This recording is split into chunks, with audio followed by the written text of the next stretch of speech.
हमारे बहुत ही लोकप्रिय सांसद श्री दीपेंद्र सिंह हुड्डा जी और अभी कांग्रेस के प्रत्याशी रहे लोकसभा के श्री राज बब्बर जी इस पदयात्रा में 4 अगस्त को सुबह 10 बजे फिरोजपुर झिरका आ रहे हैं। वो इस पदयात्रा में भाजपा हरियाणा सरकार से मांगे हिसाब कि काफ़ी ऐसे 15 सवाल किए हैं कांग्रेस ने कि बीजेपी उनका जवाब दे, इसलिए इस पदयात्रा को करने कांग्रेस जा रही है। ये जो 4 तारीख को हमारा प्रोग्राम है, जो अशका मस्जिद है पैंट वाली, वहाँ से शुरू होकर के नहीं, जो हमारी शहीदी मीनार है यहाँ आकर ये ख़त्म होगा।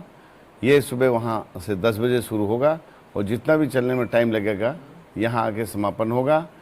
सबसे बड़ा जो पहला मुद्दा है हमारा वो है देश में सबसे ज़्यादा बेरोजगारी हरियाणा में क्यों पैदा हुई। आज पूरे हिंदुस्तान में हरियाणा में बेरोजगार सबसे ज़्यादा, तकरीबन ये 40% तक हो चुके हैं। बीजेपी की केंद्र सरकार ने हरियाणा को देश का सबसे असुरक्षित राज्य क्यों बनाया। आप चारों तरफ देख रहे हो, हरियाणा में कोई लॉ एंड ऑर्डर का नाम नहीं है। घर घर तक नशा किस लिए पहुंचा, सरकार क्या कर रही है, इस पर निगरानी क्यों नहीं रखती। जो आज हमारा नवयुग नशा के चपेट में आ चुका है। सबसे ज़्यादा नशाखोरी जो बिक रही है वो मेवात में हो रही है। चाहे आप बड़कली चौक को ले लो, चाहे नगीना को ले लो, चाहे नहू को ले लो, चाहे पुराना को ले लो, चाहे फिरोजपुर को ले लो, जब आप चाहो जब आपको ये उपलब्ध होता है। सरकार इस पर नियंत्रण क्यों नहीं कर रही है। सबसे ज़्यादा महंगाई हरियाणा में देश में क्यों है, क्या रीज़न है, क्यों कंट्रोल नहीं करती सरकार। भ्रष्टाचार में जनता के जी का जंजाल क्यों बने सरकारी पोर्टल OID। आप लोगों को पता है, परिवार पहचान पत्र से दुनिया कितने लोग परेशान हैं। सरकार इस मिनिस्ट्री क्यों नहीं करती, इसको ठीक क्यों नहीं करती। लोगों की इनकम ज़्यादा दिखा रही है, इसकी वजह से लोगों की पेंशनें कटी हुई हैं। ये सबसे बड़ा एक पोर्टल है जिससे लोगों को बहुत दुखों का सामना करना पड़ रहा है। भाजपा के 10 साल में हजारों करोड़ के 50 से बड़े घोटाले हुए, क्योंकि आप लोगों ने देखा है विधानसभा में कितने बड़े बड़े घोटाले हुए। शराब घोटाला हुआ, अभी आपके सामने कोऑपरेटिव बैंक में कितना बड़ा घोटाला हुआ था, और इसी तरह से फरीदाबाद में कितना बड़ा घोटाला हुआ था जो हमारे विधायकों ने विधानसभा में उठाया। ऐसे भाजपा काल क्यों बना, किसानों का काल आप लोगों के सामने है। किसान 1 साल तक धरना पे बैठे रहे, लेकिन सरकार ने किसानों की कोई सुध नहीं दी। भाजपा ने दलित और पिछड़ों वर्ग को की घोर उपेक्षा क्यों की। आप लोगों के सामने अयोध्या में कहा था बीजेपी के एमपीओ ने, अब के हमको 400 पार दे दो, हम संविधान को ही बदल देंगे जो भीमराव अम्बेडकर ने बताया है। नहीं है समझ में। उसके पश्चात अग्निपथ और कौशल निगम के जरिए क्यों खत्म की गई पक्की नौकरियां। ये बताइए, अग्निपथ में 4-5 साल की नौकरी, 18 साल से 22 साल में रिटायरमेंट की, कहाँ बच्चों का भविष्य है।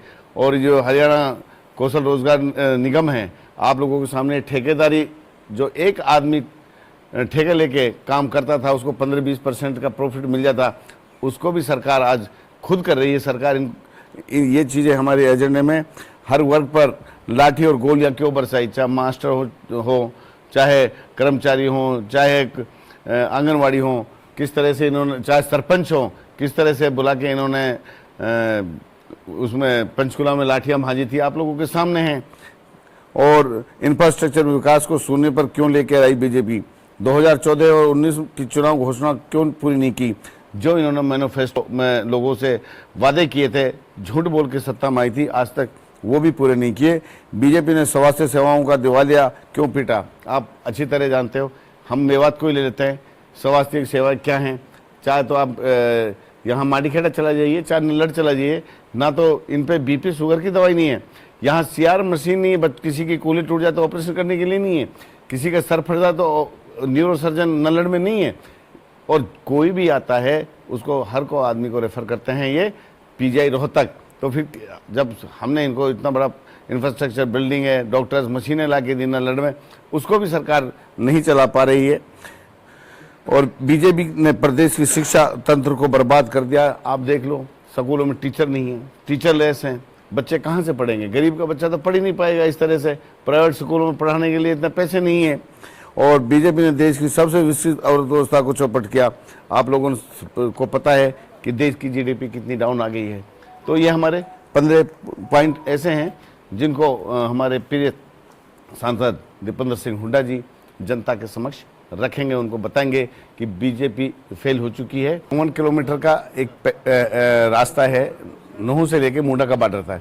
इसके लिए मेवात वासियों ने भी मुंडा का बॉर्डर से नूह तक पैदल यात्रा की है, हम भी उनके साथ गए हैं। मैंने विधानसभा में भी ये क्वेश्चन कई बार उठाया है। सेंटर में और हरियाणा में जब कांग्रेस आएगी तो इसको हर कीमत पे हम कट को बनाएंगे।